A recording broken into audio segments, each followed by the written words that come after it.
bakunzi bo kumumba official turabashoboje tubaye ikaze mu biganiro byacu ugikanda kuri subscribe no kuri akantu kameze nk'inzogera waruciye kubiri no kuri ibiganiro byiza nk'ibingi tubagezaho. Kuri uyu munsi wa none rero twagarutse kuri homemade.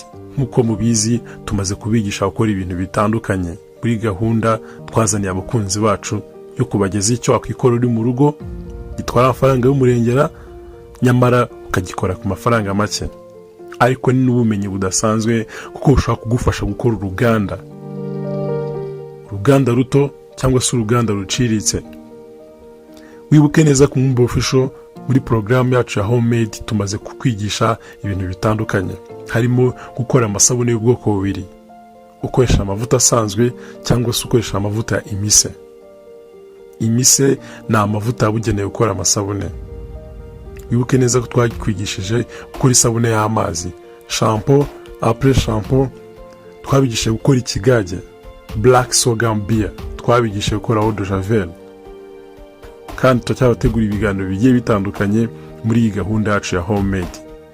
Ni gahunda twabazaniye tuvuga ngo tuzatubaha documentaire zitandukanye ubuzima butandukanye ku isi, ariko nanone tubigisha ikintu umuntu ashaka kwikorera mu rugo, harimo agasabune, amashampo.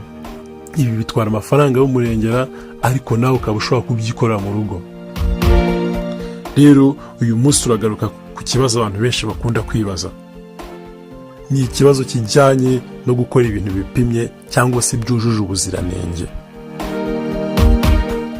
Aho abakunzi bacu bibaza ngo ni byiza twize gukora isabune n'ibindi bitandukanye, ariko se nabona gute icyangombwa cy'ubuziranenge?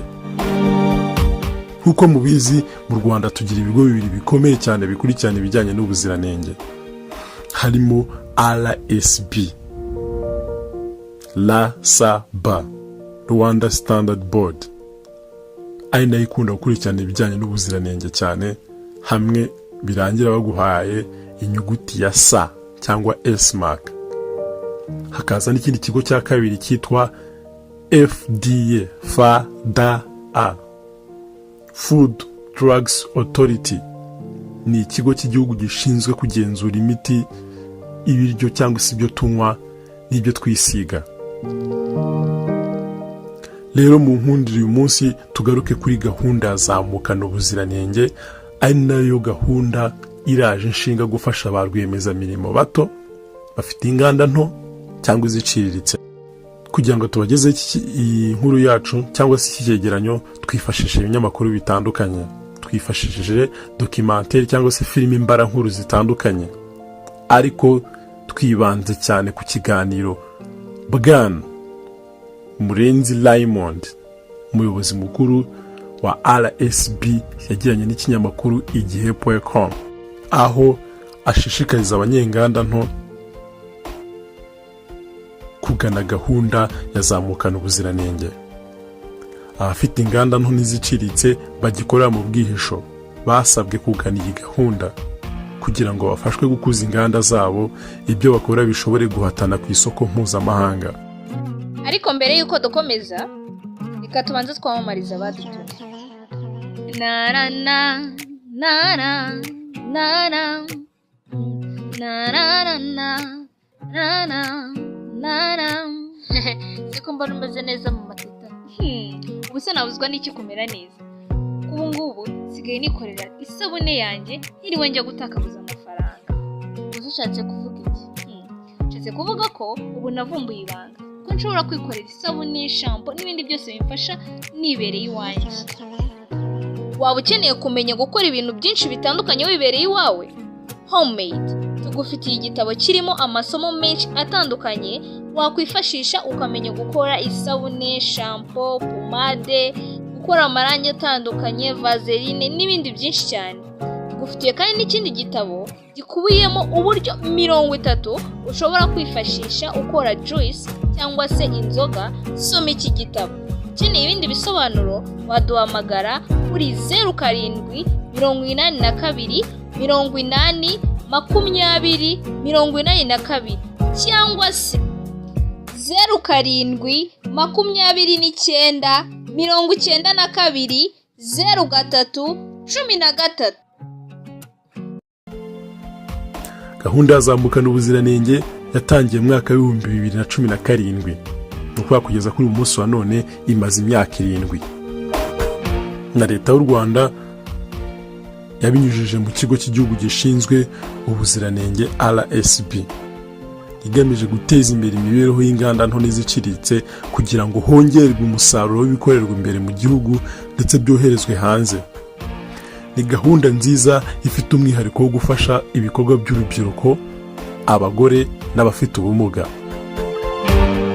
bagorwa no gutangiza inganda ndetse no gusuzumisha ubuziranenge, bigatuma bakora ibintu bifatwa nk'ibiciriritse. Umuyobozi mukuru wa RSB Bwana Murenzi Raymond yavuze ko gahunda yazamukana ubuziranenge igamije gufasha ba rwiyemezamirimo bakiri bato, by'umwihariko abagore, abafite ubumuga ndetse n'urubyiruko bagitangiza inganda nto n'iziciriritse. Bagasabwa kugana iki kigo bagafashwa ndetse bagahabwa ibyangombwa mu buryo buboneye, batiriwe bakora biheshahisha. Yagize ati, muri iki gihe cy'imyaka 7 twavuye ku nganda 300 kugeza ubu turi ku nganda 900, zose zabonye ubuziranenge. Aba bose ni abamenye akamaro ko gukora ufite icyangombwa, kuko hafi ya bose babonye ibyo byangombwa bakora ku rwego mpuzamahanga ndetse byabateje imbere.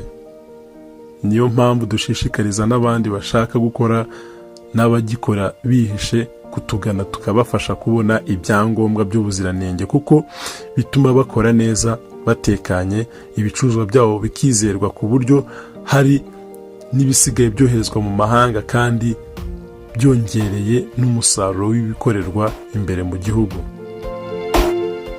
Uyu muyobozi yakomeje ahumuriza abibwira ko igiciro cyo kubona icyangombwa cy'ubuziranenge gihenze, kuko muri iyi gahunda leta yiyemeje kubafasha ndetse n'ibyo baba basabwa ubwabo boroherejwe kujya babyishyura ku biciro bitandukanye.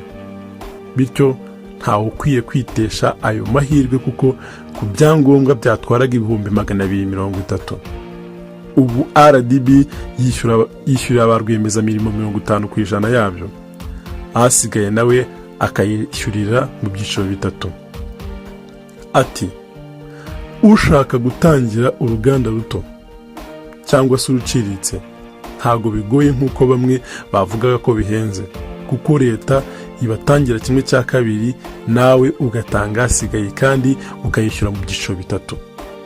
Ndumva rero nk'umuntu ushaka gukora bitaba umugogoro kuri we. Bamwe mu banyenganda baganyiye gahunda yazamukana ubuziranenge bemeza ko yabagiriye akamaro, kuko bakora ibicuruzwa byizewe bigakundwa ku isoko, kandi ko hari n'abatangiye kujya babicuruza ku rwego mpuzamahanga aho guhora bajya kubigura hanze. Nk'uwitwa Shalom Kanyana afite uruganda rwitwa Ishyo Food Limited rutunganya umusaruro ukomoka ku matungo. Yavuze ko kuva babona ibyangombwa by'ubuziranenge amasoko yabo yiyongereye, ndetse bateganya kongera ubushobozi bw'ibyo bakora kugira ngo bazibe icyuho kibigituruka mu mahanga. Yagize ati, twatangiye gukora muri 2017, muri 2019 duhabwa icyangombwa cy'ubuziranenge muri gahunda yazamukana ubuziranenge. Mbere twajyaga ducuruza yogurt cyangwa yawurute ku isoko, bamwe bakazanga ngo nitubereke icyangombwa tumaze kukibona. Ubu tugemura ku masoko n'amahoteli akomeye arenga 80 mu Rwanda. Yakomeje agira ati, ubushobozi bwacu bwariyongereye, abakozi bariyongera ndetse n'ibikoresho biriyongera. Ubu duteganya kwagura ibyo dukora, kuko ntabwo twari twahaza isoko dufite. Si abanyenganda gusa bavuga ko bungukiye mu kugenzura ubuziranenge bw'ibyo bakora, kuko n'abakora ku rwego rw'amahoteli bahamya ko ubu buziranenge bwabongerera abakiriya, cyane cyane abaturuka mu mahanga.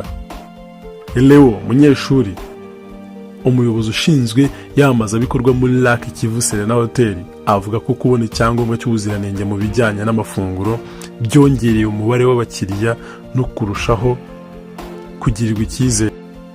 Yagize ati, hano twagiraga abakiriya bisanzwe, ariko kuva twahabwa icyangombwa cy'ubuziranenge byatumye biyongera cyane, kirushijeho abaturuka mu bihugu byo hanze nibo benshi cyane, kuko mbere hari abo twashoboraga gutakaza bakigira ahandi. Bella ni Hakizimana, umukozi wa RSB muri gahunda ya zamukana ubuziranenge, yavuze ko iyo ufite icyangombwa cy'ubuziranenge, iyo ushyize ku isoko ibicuruzwa na serivisi, ugira inyungu haba imbere no hanze y'igihugu.